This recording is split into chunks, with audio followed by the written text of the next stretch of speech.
got it to work, yay! Praise the Lord. Okay.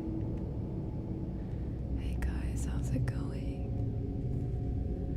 How is everyone?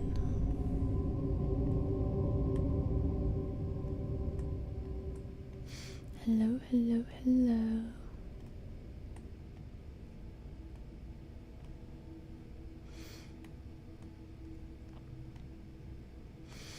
How are you, beautiful creatures?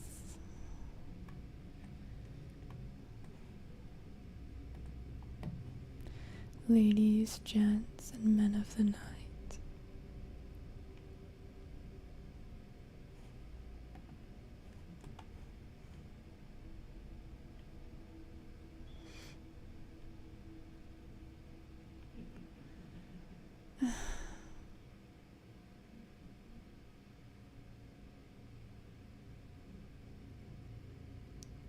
It's good to see you guys.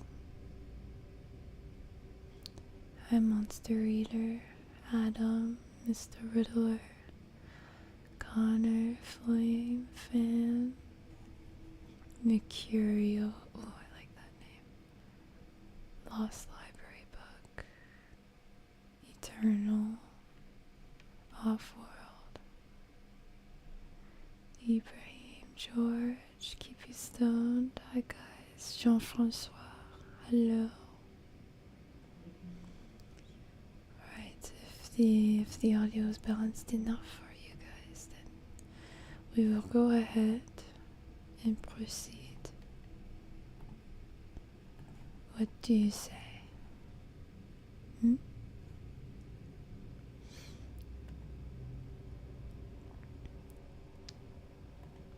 Okay.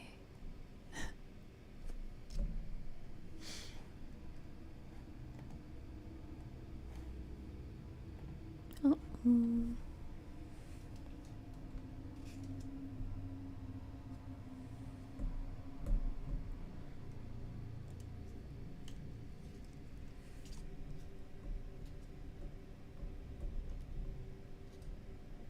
Continues to keep doing this. I don't know why. Whatever. Okay. Here we go. Hi Xinka, hi Pocket, hi Benji, hi Random. A great big roar to everybody.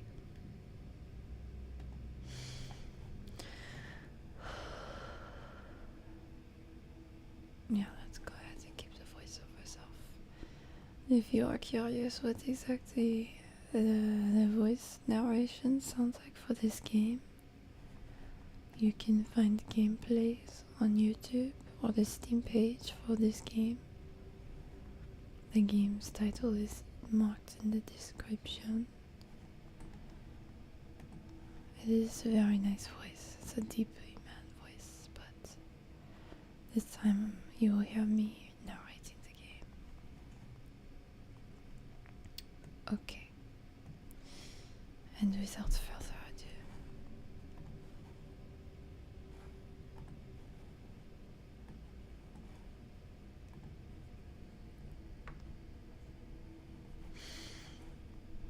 here we go.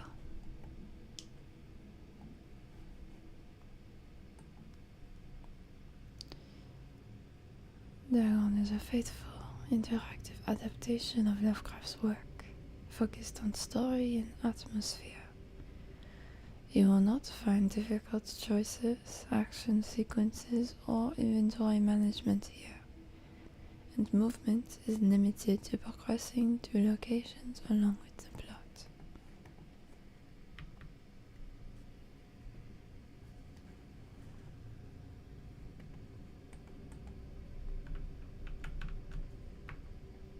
Oui. I think we are waiting for it to load.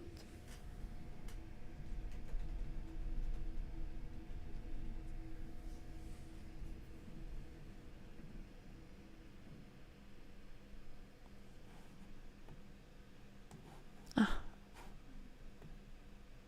I see, here it is.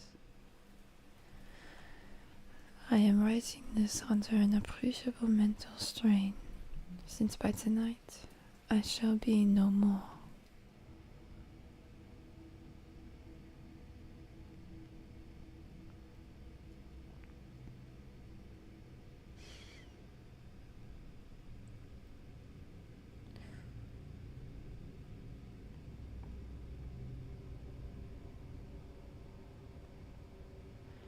Okay, so we should be able to look for these signs to know if we can interact with anything in the game. And then look for these elder signs to get some secrets and clues that will help us with the trivia.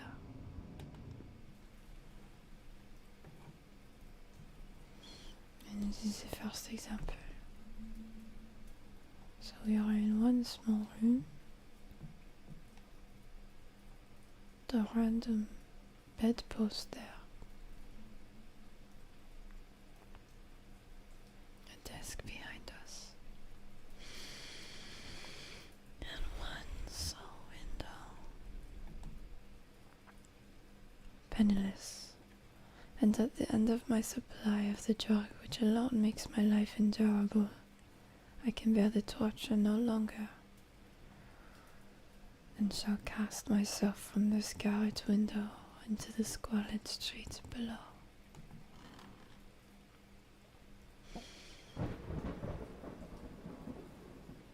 Do not think from my slavery to morphine that I am a weakling or a degenerate. When you have read these hastily scrawled pages, you may guess, though never fully realize, why it is that I must have forgetfulness or death.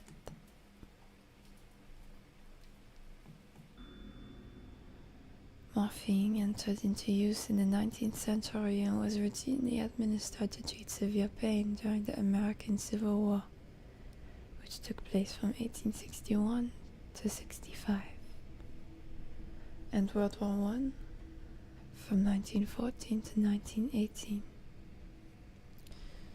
It was also sold without restrictions until 1914. Morphine became more popular after the invention of the hypodermic syringe around 1854. Frederick Sertiner, who first isolated the substance, originally named it morphium after Morpheus, the Greek god associated with dreams.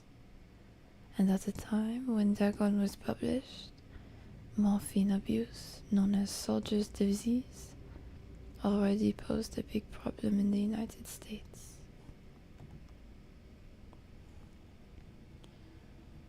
I'll go back to them later. Turn off displaying trivia if you find that the feature distracts you from the story.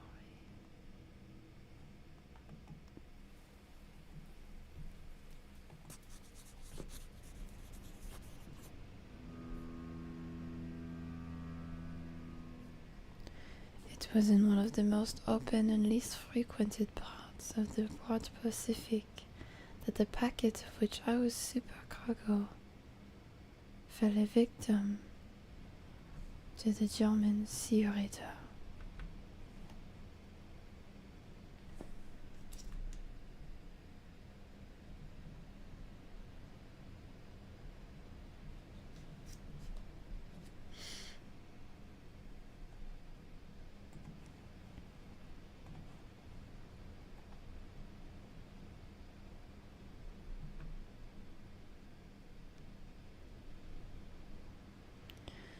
So we are on a ship ourselves.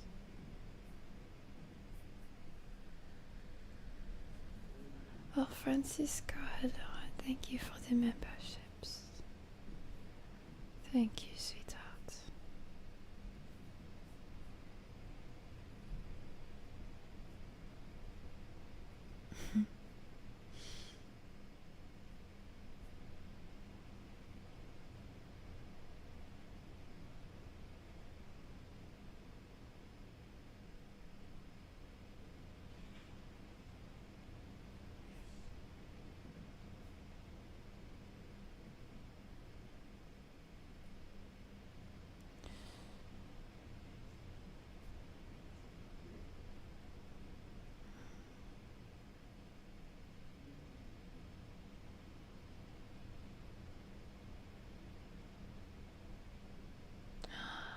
Congratulations, George Ike Autoclave Ruiz.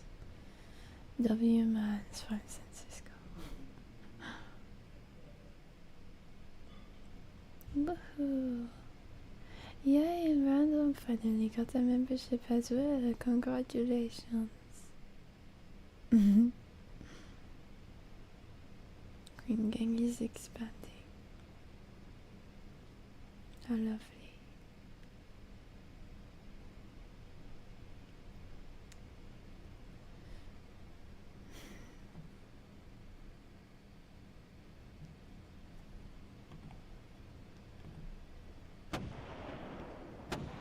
Enjoy your breakfast, Xinka. How beautiful. The Great War was then at its very beginning, and the ocean forces of the Han had not completely sunk to their later degradation,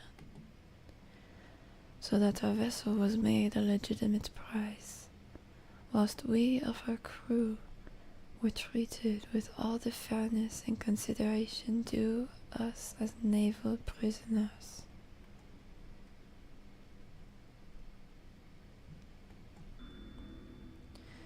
The Huns were Central Asian nomads who established a dominion in Europe and invaded the Roman Empire in the 5th century AD.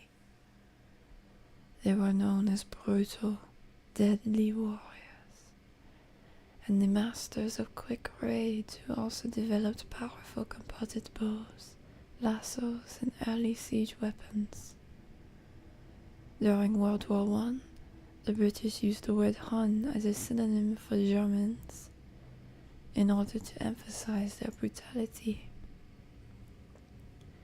However, the term originated when the German Emperor Wilhelm II gave a speech to his troops on 27th July 1900 before they embarked to China.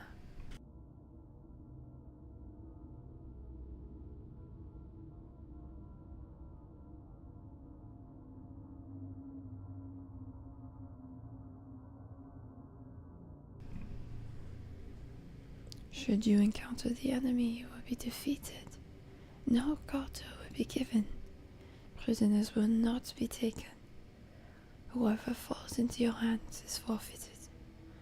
Just as 1,000 years ago the Huns under their king Attila made a name for themselves, one that even today makes them seem mighty in history and legend. May the name Germans be affirmed by you in such a way in China that no Chinese will ever again dare to look cross-eyed at a German. The refusal to take prisoners was a clear breach of the laws and customs of war adopted during the First Hague Convention of 1899.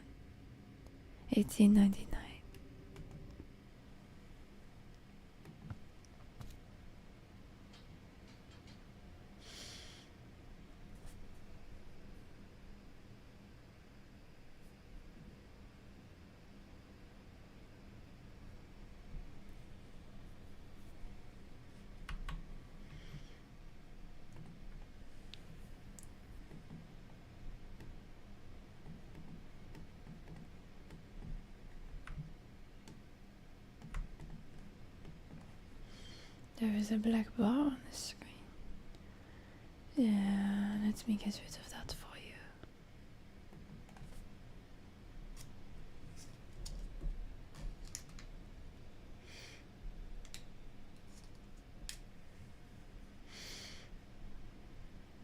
Better. So liberal indeed was the discipline of our captors that 5 days after we were taken, I managed to escape alone in a small boat with water and provisions for a good length of time.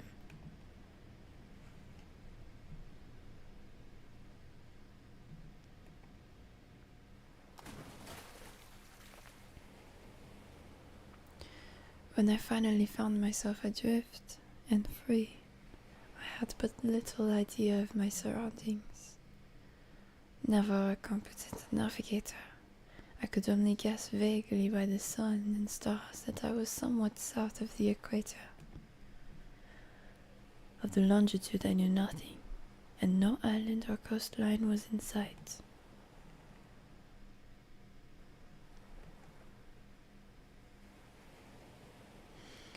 The weather kept fair, and for the uncounted days I drifted aimlessly beneath the scorching sun, waiting either for some passing ship or to be cast on the shores of some habitable island,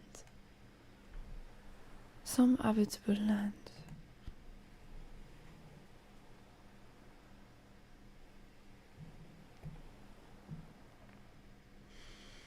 But neither ship nor land appeared, and I began to despair in my solitude upon the heaving vastness of unbroken blue. The change happened whilst I slept. Its details I shall never know, for my slumber, though troubled and dream infested, was continuous.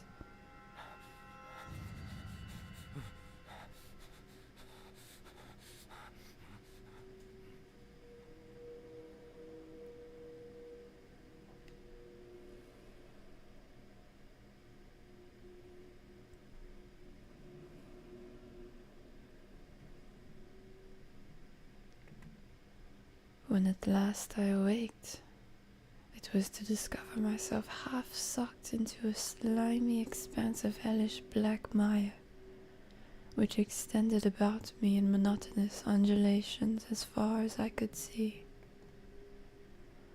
and in which my boat lay grounded some distance away. Though one might well imagine that my first sensation would be of wonder at so prodigious and unexpected a transformation of scenery, I was in reality more horrified than astonished. For there was in the air and in the rotting soil a sinister quality which chilled me to the very core. The region was putrid, with the carcasses of decaying fish and of other less describable things which I saw protruding from the nasty mud of the unending plain. Perhaps I should not hope to convey in mere words the unutterable hideousness that can dwell in absolute silence and barren immensity. There was nothing within hearing, and nothing in sight save a vast reach of black slime. Yet the very completeness of the stillness and the homogeneity of the landscape oppressed me with a nauseating fear. The sun was blazing down from a sky which seemed to me almost black in its cloudless cruelty, as though reflecting the inky marsh beneath my feet.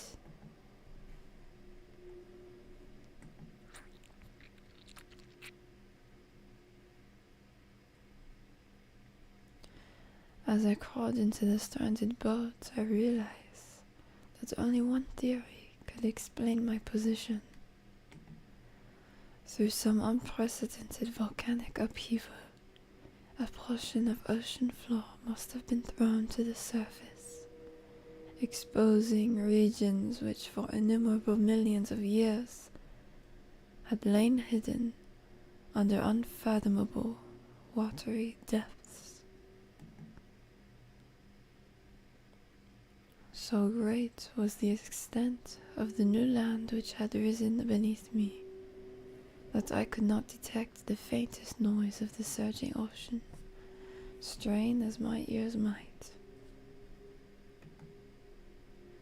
Nor were there any seafowl to prey upon dead things.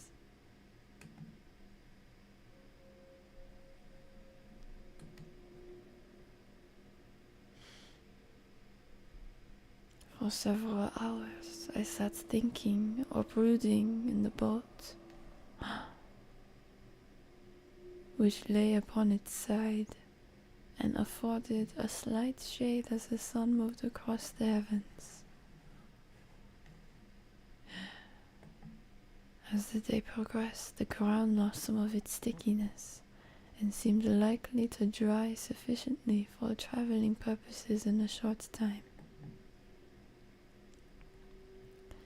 That night I slept, but little, and the next day I made for myself a pack containing food and water, preparatory to an overland journey in search of the vanished sea and possible rescue.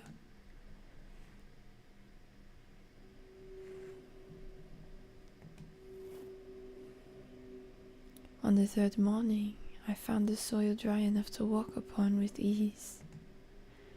The odor of the fish was maddening, but I was much too concerned with graver things to mind so slight an evil, and set out boldly for an unknown goal.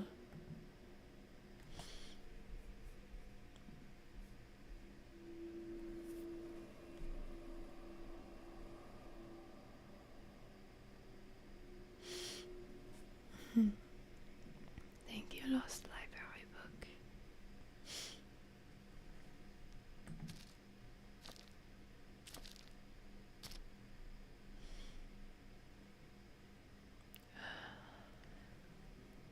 All day I forged steadily westward, guided by a faraway hummock which rose higher than any other elevation on the rolling desert.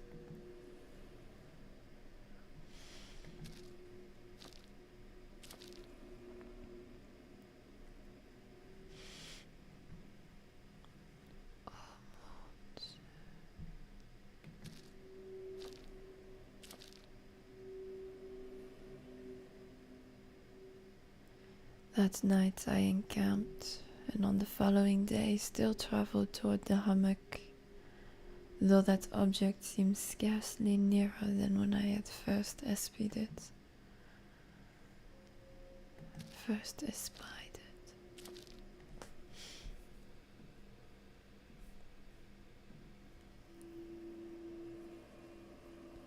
By the fourth evening I attained the base of the mound, which turned out to be much higher than it had appeared from a distance. An intervening valley setting it out in sharper relief from the general surface. Too weary to ascend, I slept in the shadow of the hill.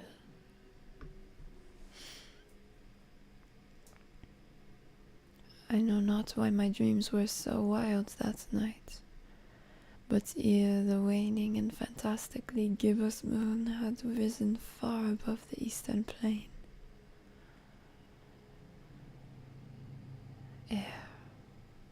I was awake in a cold perspiration, determined to sleep no more.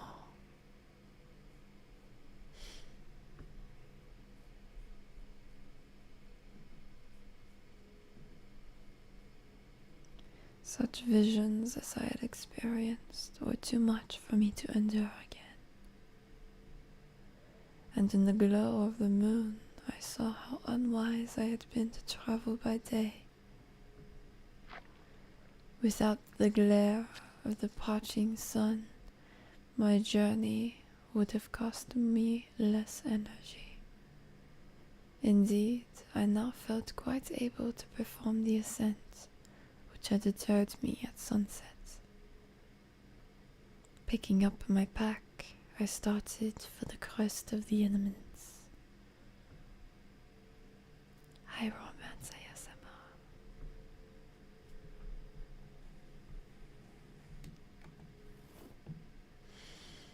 I have said that the unbroken monotony of the rolling plain was a source of vague horror to me, but I think my horror was greater when I gained the summit of the mound and looked down the other side into an immeasurable pit or canyon, whose black recesses the moon had not yet soared high enough to illumine. I felt myself on the edge of the world. peering over the rim into a fathomless chaos of eternal night. Through my terror went curious reminiscences of perilous lost, and of Satan's hideous climb through the unfashioned realms of darkness. As the moon climbed higher and higher in the sky, I began to see that the slopes of the valley were not quite so perpendicular as I had imagined. Ledges and outcroppings of rock afforded a fairly easy foothold for a descent, whilst after a drop of a few hundred feet, the declivity became very gradual.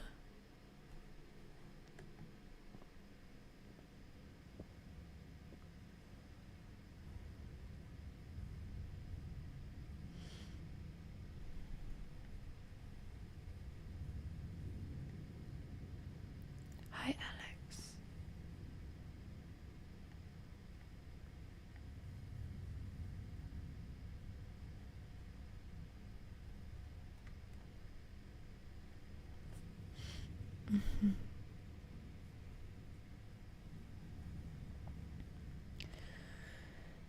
Urged on by an impulse which I cannot definitely analyze, I scrambled with difficulty down the rocks and stood on the gentler slope beneath,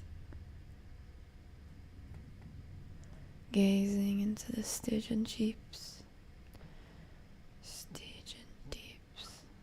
where no light had yet penetrated. All at once my attention was captured by a vast and singular object on the opposite slope, which rose steeply about 100 yards ahead of me. An object that gleamed whitely in the newly bestowed rays of the ascending moon.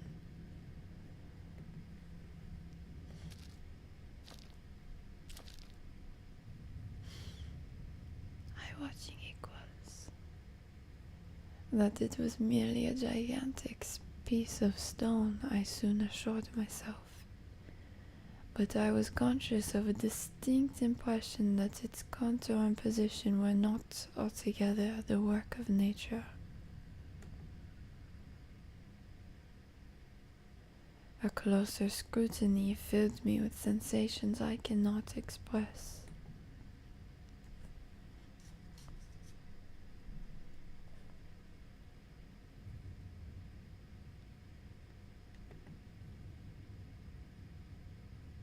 For despite its enormous magnitude and its position in an abyss which had yawned at the bottom of the sea since the world was young, I perceived beyond a doubt that the strange object was a well-shaped monolith, whose massive bulk had known the workmanship and perhaps the worship of living and thinking creatures.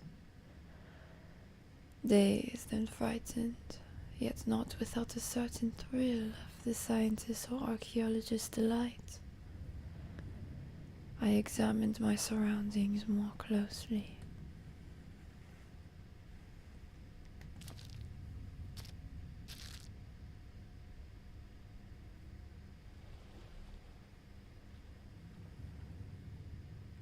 The moon, now near the zenith, shone weirdly and vividly above the towering steeps that hemmed in the chasm, and revealed the fact that a far-flung body of water flowed at the bottom, winding out of sight in both directions, and almost lapping my feet as I stood on the slope. Across the chasm, the wavelets washed the base of the Cyclopean monolith, on whose surface I could now trace both inscriptions and crude sculptures.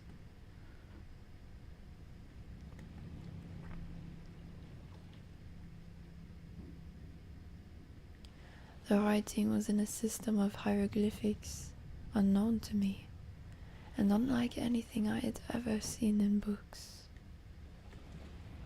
consisting for the most part of the conventionalized aquatic symbols such as fishes, eels, octopi, crustaceans, mollusks, whales, and the like. Several characters obviously represented marine things which are unknown to the modern world, but whose decomposing forms I had observed on the ocean-risen plain. It was the pictorial carving, however, that did most to hold me spellbound.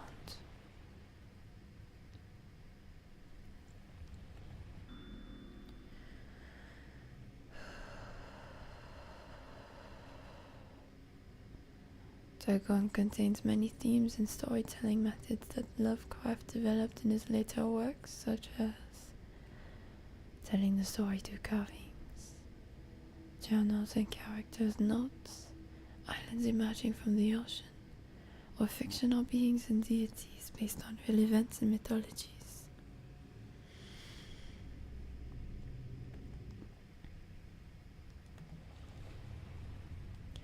Plainly visible across the intervening water on account of their enormous size were an array of bas-reliefs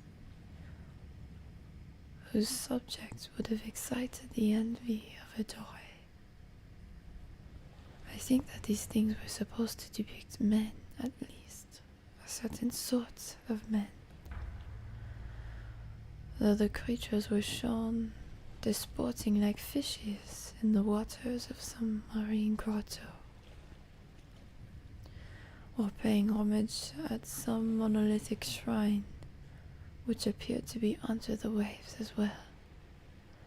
Of their faces and forms I dare not speak in detail, for the mere remembrance makes me grow faint. Grotesque beyond the imagination of a Poe or a Bueller, they were damnably human in general outline, despite webbed hands and feet, shockingly wide and flabby lips, glassy, bulging eyes, and other features less pleasant to recall. Curiously enough, they seem to have been chiseled badly out of proportion with their scenic background. For one of the creatures was shown in the act of killing a whale, represented as but little larger than itself. I remarked, as I say, their grotesqueness and strange size. But in a moment decided that they were merely the imaginaries of some primitive fishing or seafaring tribe. Some tribe whose last descendant had perished eras before the first ancestor of the Piltdown or Neanderthal man was born.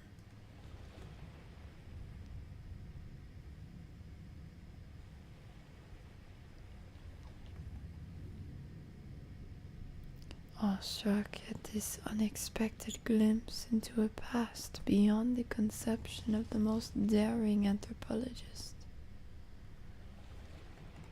I stood musing whilst the moon cast queer reflections on the silent channel before me. Then, suddenly, I saw it.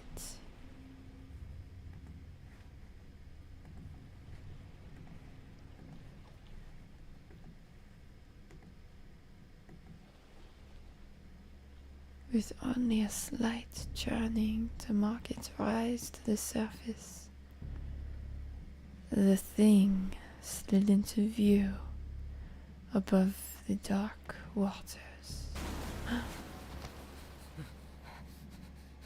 Vast, polyphemus-like, and loathsome, it darted like a stupendous monster of nightmares to the monolith. about which it flung its gigantic scaly arms, the while it bowed its hideous head and gave vent to certain measured sounds.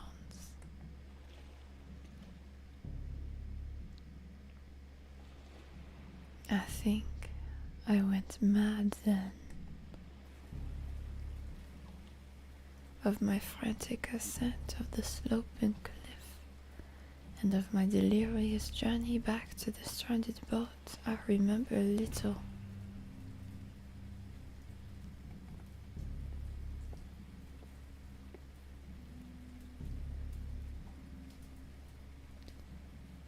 I believe I sang a great deal and laughed hardly when I was unable to sing.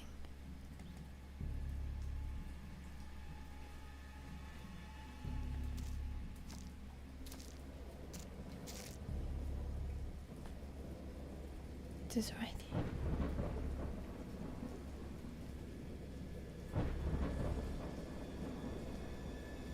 I have indistinct recollections of a great storm sometime after I reached the boat.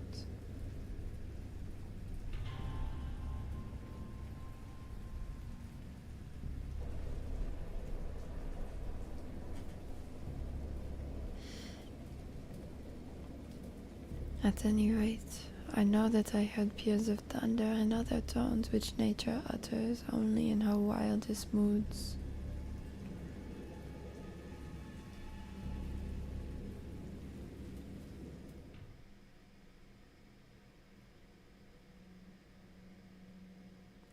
When I came out of the shadows, I was in a San Francisco hospital, brought thither by the captain of the American ship which had picked up my boat in mid-ocean.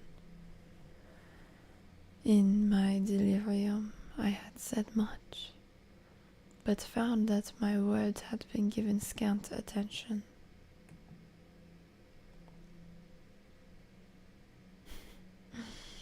Of any land upheaval in the Pacific, my rescuers knew nothing, nor did it seem necessary. Nor did I deem it necessary to insist upon a thing which I knew they could not believe.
Once I sought out a celebrated ethnologist and amused him with peculiar questions regarding the ancient Philistine legend of Dagon, the fish god.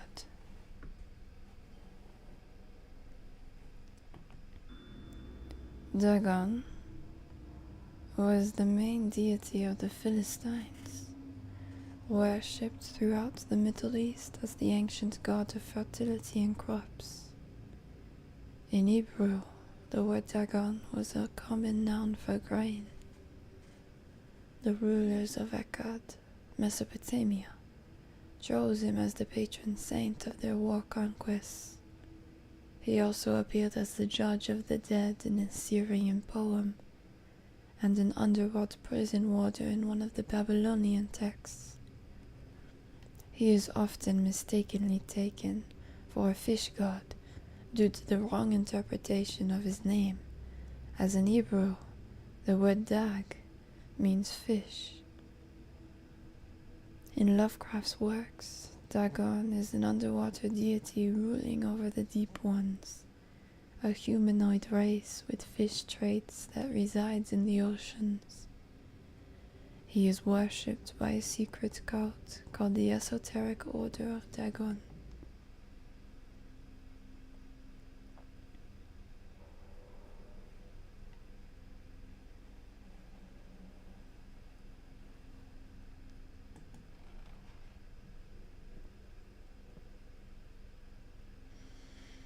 But soon perceiving that he was hopelessly conventional, I did not press my inquiries.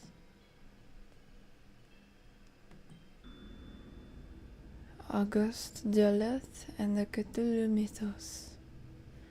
Auguste Derleth was an American writer and anthologist. He also befriended Lovecraft and published many of his works through his company, Arkham House. Although he greatly contributed to the popularization of the author's works after his death, he is surrounded by numerous controversies.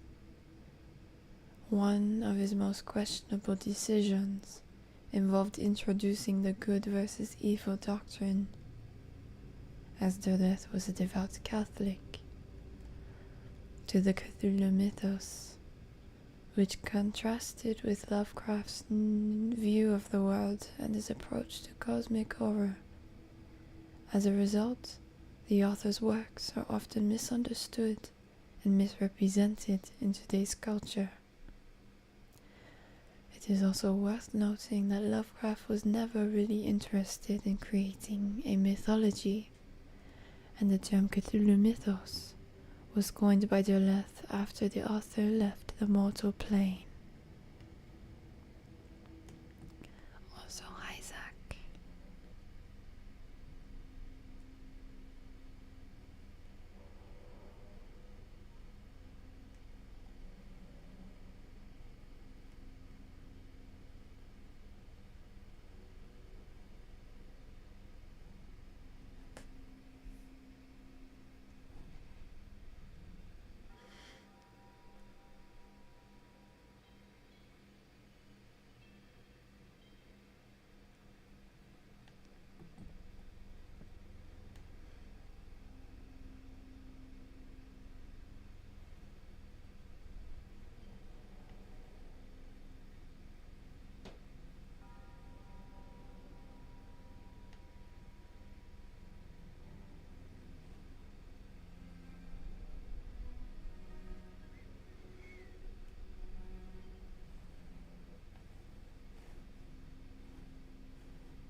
It is at night, especially when the moon is gibbous and waning, that I see the thing. I tried morphine, but the drug has given only transient 𝗖𝗓𝗧𝗧, and has drawn me into its clutches as a hopeless slave. So now I am to end it all, having written a full account for the information or the contemptuous amusement of my fellow men.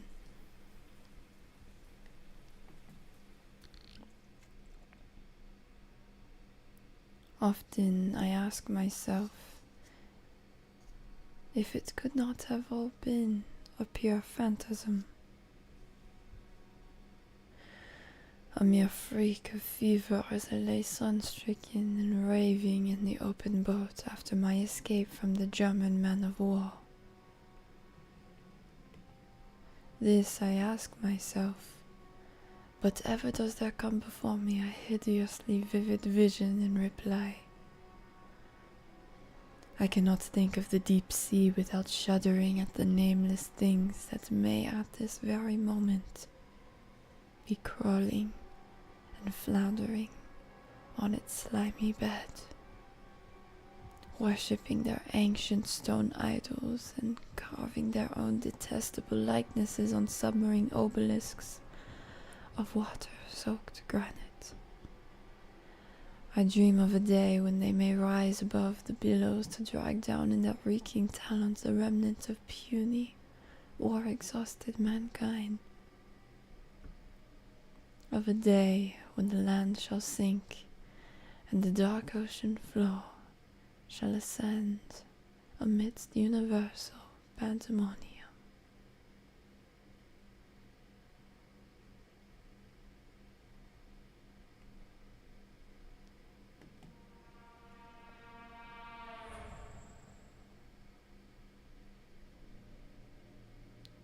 The end is near.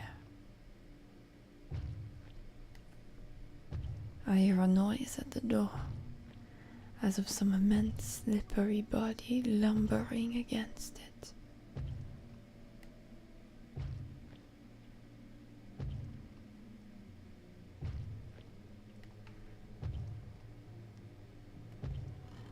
It shall not find me.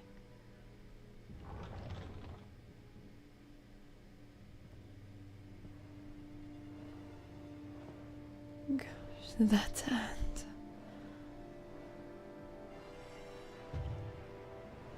The window. The window.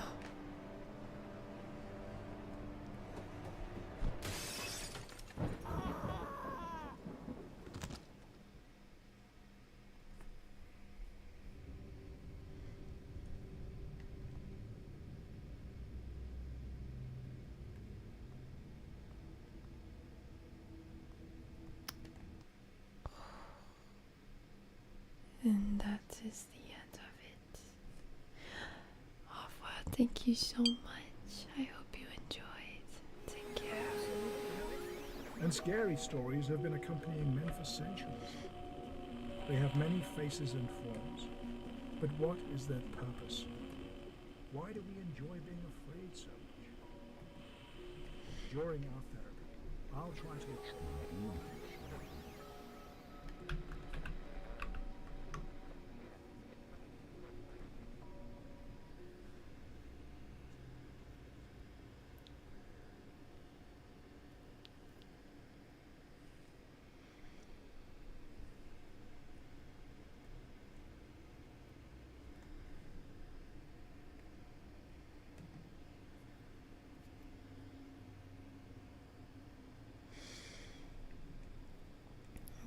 I am looking at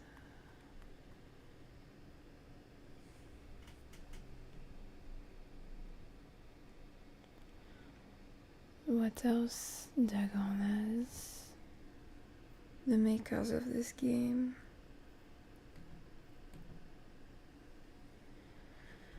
And it would appear that they have the Eldritch box, the little glass bottle, and the railway horror.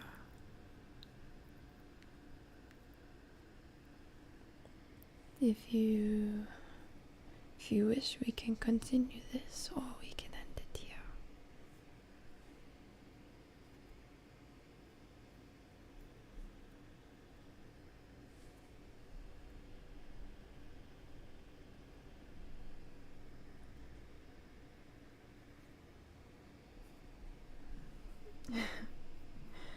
Thank you, Lost Library Book. I'm very glad to hear that.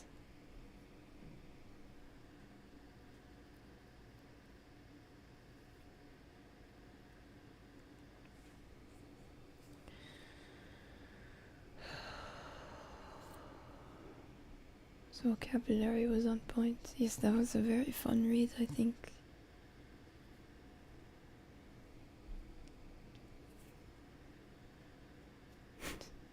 Not Gatorade, water. go, haven't slept. Okay, enjoy the rest of your night, thiiis. Good night and sweet dreams. Take care, God bless. I think, I can, you know what, I will purchase all of these and we will do one more before the end of stream, okay? See, there is the Eldritch box, the little glass bottle, and the railway horror.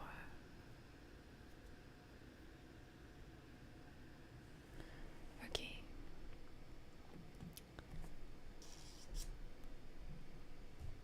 I will purchase this.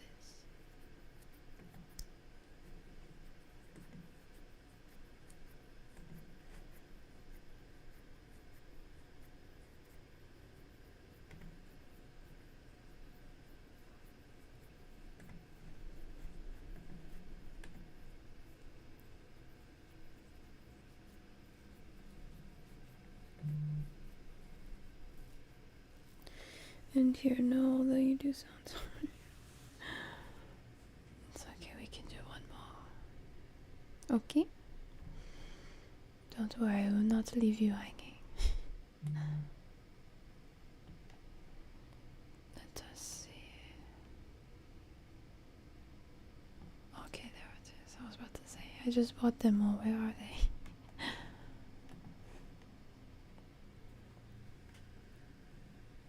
What did you guys think of that story? Did you like?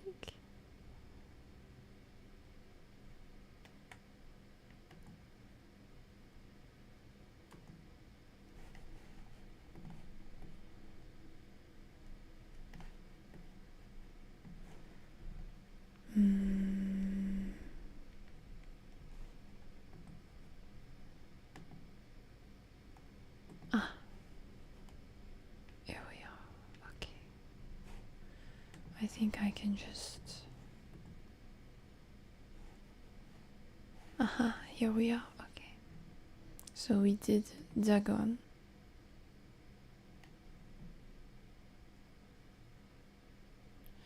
We can do a quick trivia too. And we did, as we did not look at all of them, these are the ones that we did find throughout our gameplay. Lovecraft's letters. As to letters, my case is peculiar. I write such things exactly as easily and as rapidly as I would utter the same topics in conversation. Indeed, epistolary expression is with me largely replacing conversation, as my condition of nervous prostration becomes more and more acute. I cannot bear to talk much now, and am becoming as silent as the spectator themselves. My loquacity extends itself on paper. Lovecraft to Reinhard Kleiner, December 23rd, 1917. Good night, Mark. Take care. Sweet dreams. Throughout his life, Lovecraft penned around 100,000 letters to his friends and fans, out of which about 10% survive to this day. But his tendency to endless correspondence was relatively late growth. In youth, I scarcely did any letter writing, thanking anybody for a present was so much of an ordeal that I would rather have written a 250-line pastoral or a 20-page treatise on the rings of Saturn. Lovecraft would often skip meals to afford postage. Collections of his correspondence have been published in various books, and selected letters can be found online. Some readers consider them his most important legacy.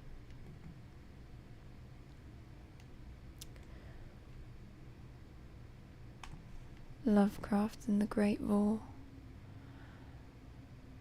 Dagon was written around a month after the United States entered World War I. Lovecraft was actively interested in its cause. He composed many poems in which he gave encouragement to soldiers and commented on the events unfolding in Europe. He tried to enlist in the army, which he mentions in one of the letters to Reinhard Kleine. Some time ago, impressed by my entire uselessness in the world, I resolved to attempt enlistment despite my almost invalid condition. I argued that if I chose a regiment soon to depart for France, my sheer nervous force, which is not inconsiderable, might sustain me till a bullet or piece or shrapnel could more conclusively and effectively dispose of me. Letters to Reinhard Kleine, Lovecraft. But even though he passed the physical exam, his mother prevented him from going to the war. She has threatened to go to any lengths, legal or otherwise, if I do not reveal all of the ills which unfit me for the army. I am Providence, the life and times of H.P. Lovecraft. S.T. Joshi. The Return to Short Stories. Dagon was written in July 1917 and first published in 1919 in The Vagrant, an amateur magazine focused on the supernatural. The story is the first of his stories that introduced an element from the Cthulhu mythos, Dagon itself. A pagan cult worshipping Dagon later appears in The Shadow over Innsmouth, one of Lovecraft's most popular works. 1917 is also the year when he wrote The Tomb, a story about Jervis Dudley, a daydreamer who discovers a mysterious mausoleum in the woods by his house and becomes obsessed with it. These two works marked Lovecraft's return to short story writing after he burned most of his attempts at the genre 9 years prior and decided to concentrate on poetry. Lovecraft stated that it was his friend, William Paul Cook, a literary publisher and critic, who convinced him to start writing weird fiction again.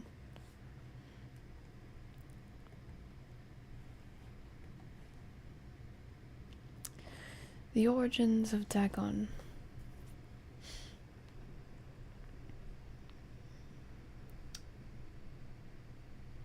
Welcome back, Mr. Riddler.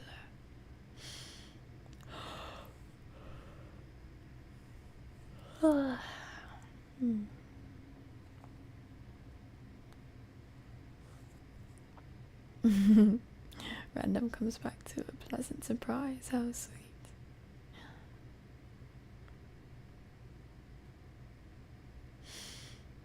Yeah, you can squish me.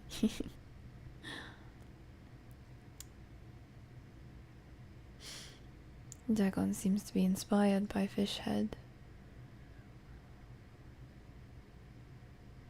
We didn't read this? Oh yes, okay. Dagon seems to be inspired by Fishhead, a short novel by Irvin S. Cobb about unnatural affinities between a hybrid idiot and the strange fish of an isolated lake.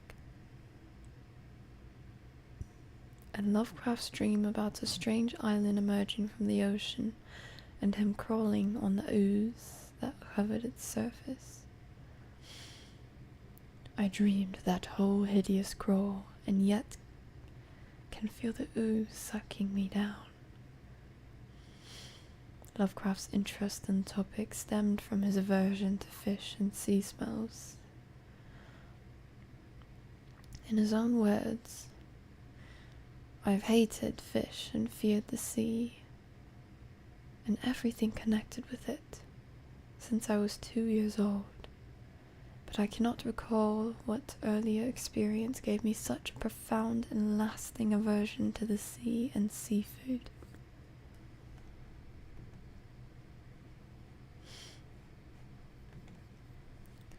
The mystery of volcanic islands. Volcanic eruptions sometimes result in the creation of islands. Most of them are transient and erode after some time, but some prove permanent. The floating pumice, or porous rock created when superheated pressurized rock is ejected from a volcano, can move across long distances and transport barnacles and macroalgae that cling to it. In 2001, rafts of pumice created during the eruption of a volcano near Tonga, which is in Polynesia, eventually reached Australia.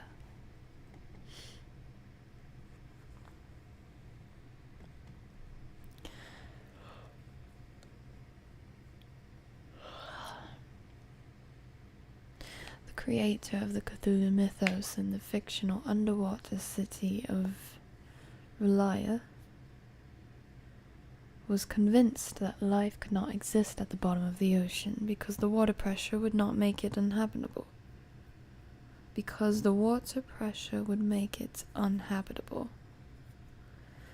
Today we know that the darkest depths of the ocean are home to many peculiar organisms.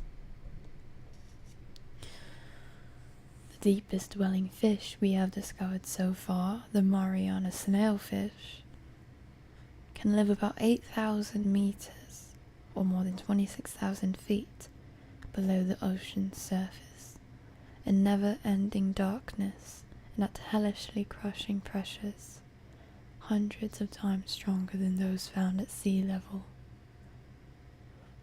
Upon glancing at the modern photos of deep-sea creatures, such as the anglerfish, the fangtooth, or the viperfish, and their truly Lovecraftian characteristics, it's hard not to find some irony in this.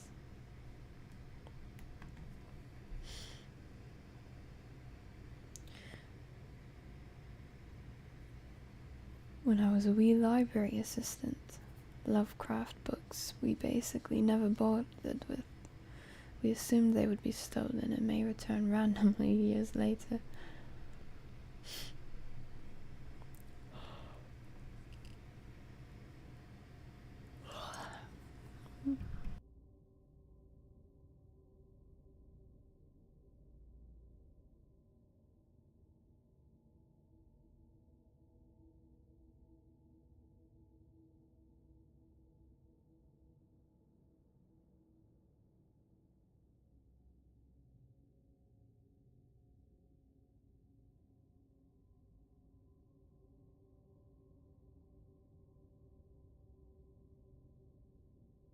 There was suddenly a large draft that was making it quite difficult to focus.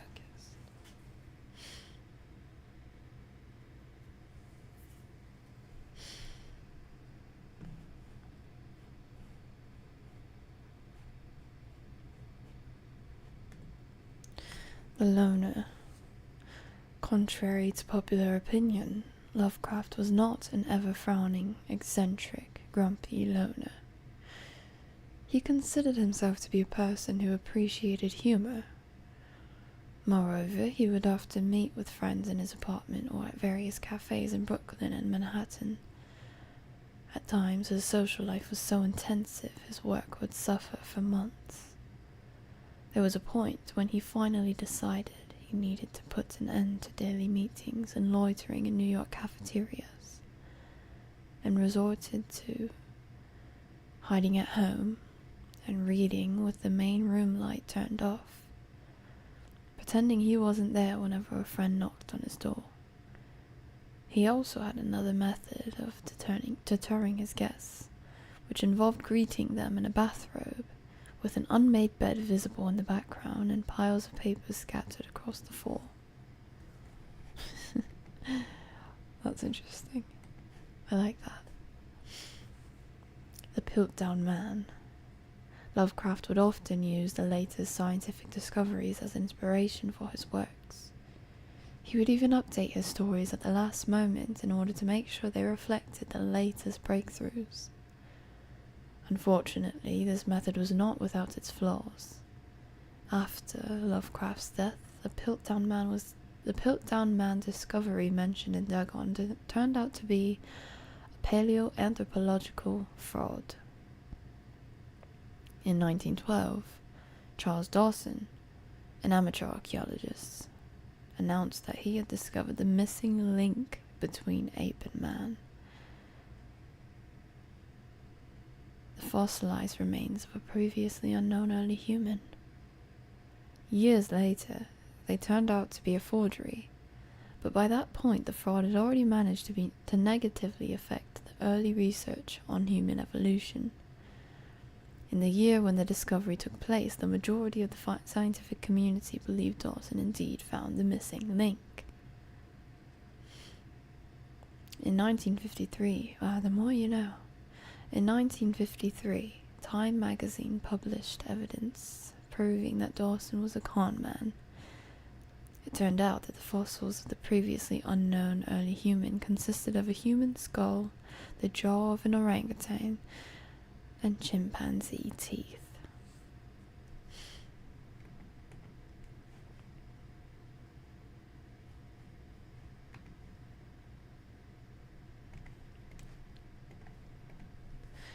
The journalist.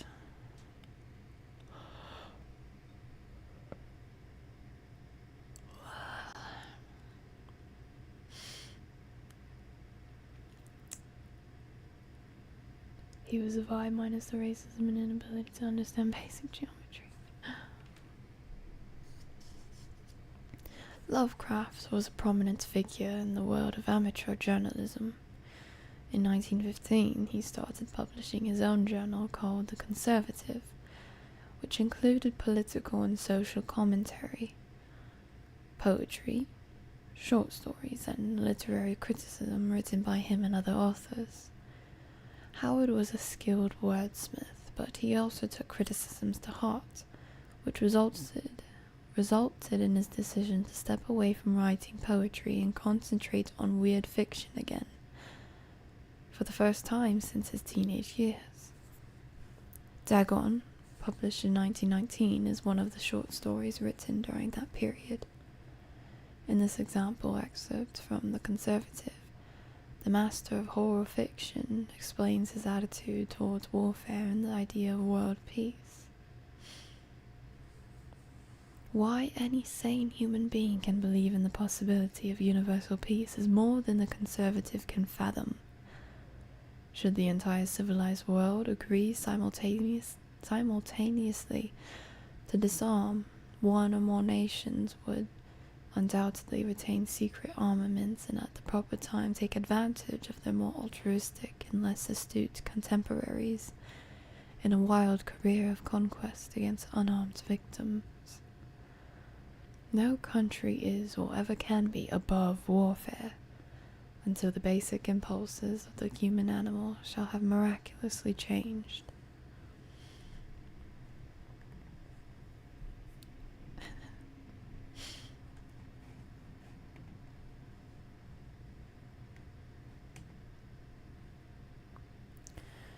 Lovecraft considered himself an atheist and absolute materialist, which he attributed partly to his early childhood interest in astronomy and science in general. In his own words, "I am, indeed, an absolute materialist so far as actual belief goes, with not a shred of credence in any form of supernaturalism, religion, spiritualism, transcendentalism, metempsychosis, or religion, spiritualism, transcendentalism, metempsychosis, or immortality. All I can say is that I think it is damned unlikely that anything like a central cosmic will, a spirit world, or an eternal survival of personality exist. They are the most preposterous and unjustified of all the guesses which can be made about the universe, and I am not enough of a hair-splitter to pretend that I don't regard them as errant and negligible moonshine. In theory, I am an agnostic, but pending the appearance of radical evidence, I must be classed, practically and provisionally, an atheist. That is from Against Religion, the Atheist Writings of H.P. Lovecraft. As you said, he is indeed an atheist.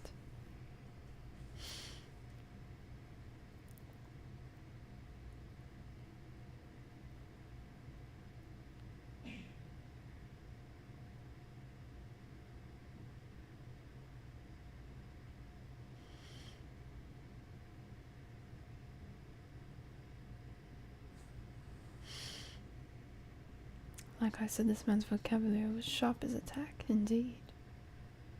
Have a good night, Francisco. Sorry. Sweet dreams, take care. And see you Friday.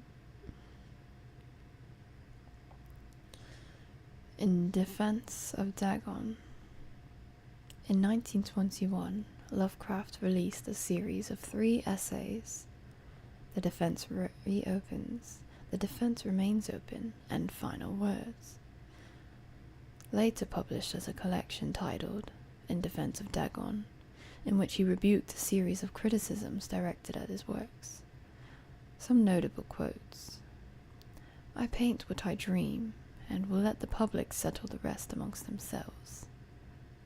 Mr. Monday asked the raison d'être of Dagon. I will give it purely and simply to reproduce a mood.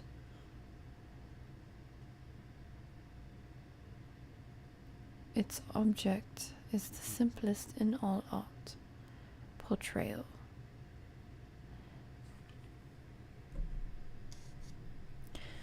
The physical horrors of war, no matter how extreme and unprecedented, hardly have a bearing on the entirely different realm of supernatural terror. Ghosts are still ghosts. The mind can get more thrills from unrealities than from realities. In the essays, Lovecraft touches upon the topics of atheism, materialism, the quest for truth, and the love of science.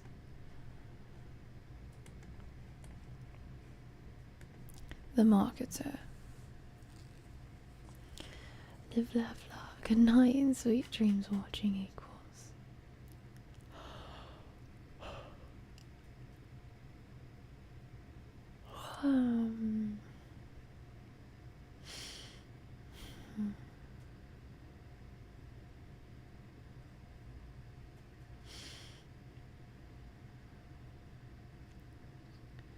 Lovecraft's attempts to find a job in 1925 were influenced by advice he received from friends. Among others, he started freelancing for a marketing magazine, where he would write announcements and commercials. Feel free to judge his copywriting skills for yourself. From an ad for Curtis Woodwork.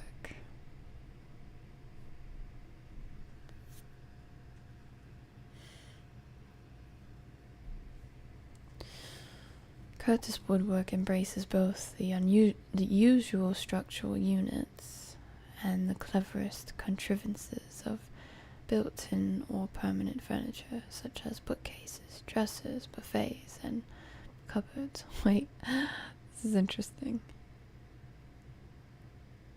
Curtis Woodwork embraces both the usual structural units and the cleverest contrivances of built-in or permanent furniture, such as bookcases, dressers, buffets, and cupboards. Every model is conceived and created with the purest art, ripest scholarship, and mellowest craftsmanship which energetic enterprise can command, and made to conform rigidly to the architecture of each particular type of home. The cost, considering the quality, is amazingly low, and a trademark on the individual pieces prevents any substitution by careless contractors. Wow. Wow, wow, wow, what a writer. The scientist.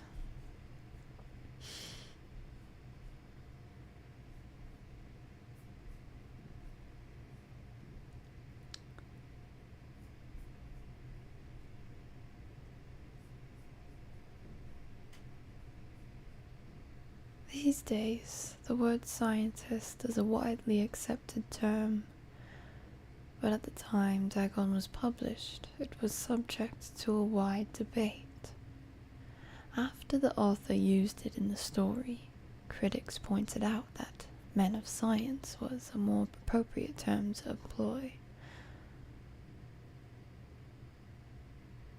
He admitted in defense of Dagon that if Dagon were to be reprinted, he would indeed use the phrase they suggested. Scientist was coined as an analog to artist, to be used when referring to those studying different branches of science. Yet, in the 19th and early 20th century, scientific researchers in Great Britain and the United States were of the opinion that man of science, resembling the term man of letters, was the only proper choice. Among other things, it was gender specific, indicating that science was an endeavor only to be pursued by only one sex. The term scientist became more accepted only after World War II, and man of science started fading into obscurity as an old-fashioned synonym.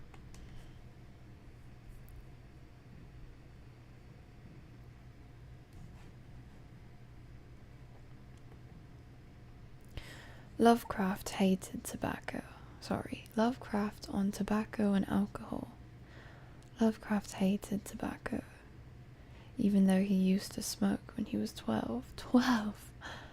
In order to look and feel like an adult.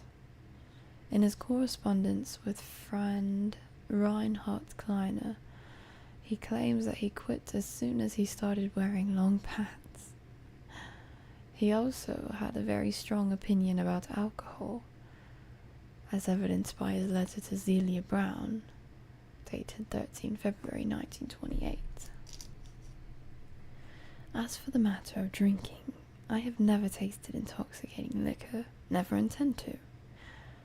Having a strong aesthetic disgust at anything which blunts or coarsens the delicate natural equipoise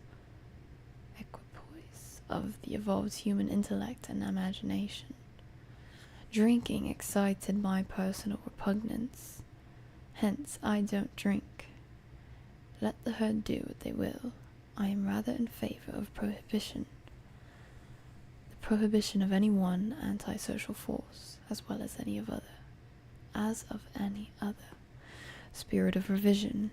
Lovecraft's letters to Zelia Brown, Reed Bishop, H.P. Lovecraft, Sean Branney, and Andrew Lehman. S.T. Joshi. Okay, here's the last one, Elder Sign. At another house where people were stirring, he asked questions about the gods and whether they danced often upon Lyrion. The farmer and his wife would only make the elder sign and tell him the way to Ner and Ulthar. This is from the Dream Quest of Unknown Kadath, H.P. Lovecraft. Elder sign is a protective symbol that can be found in various works of pop culture, usually represented by a 5-pointed star with an eye flame symbol in its center. For example, in games inspired by H.P. Lovecraft's writings, it is supposed to ward away all kinds of cosmic horrors. However, this is a later version of the sign created by the author's friend, writer Auguste Derleth.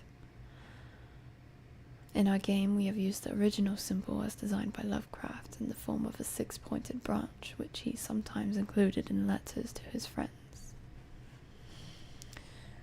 Interesting. Alright.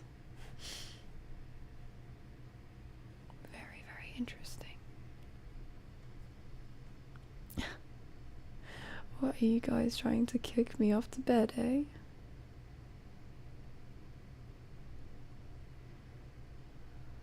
You want... Okay.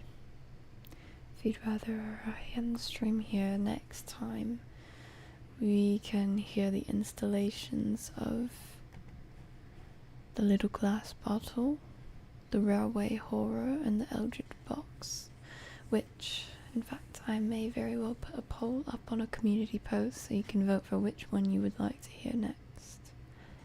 How does that sound?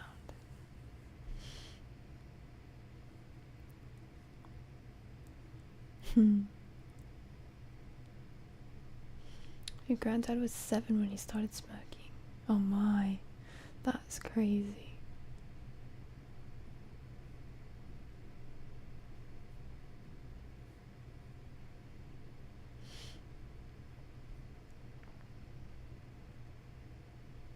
Go sleep, cook. Okay, alright. Well, I really enjoyed this adventure with you guys, and I hope you did too. I'll talk to you next time, catch you next time, and each one of you please take care, be safe, much love to you, and good night, sweet dreams, love you. God bless. There's a little wink for you. Night night.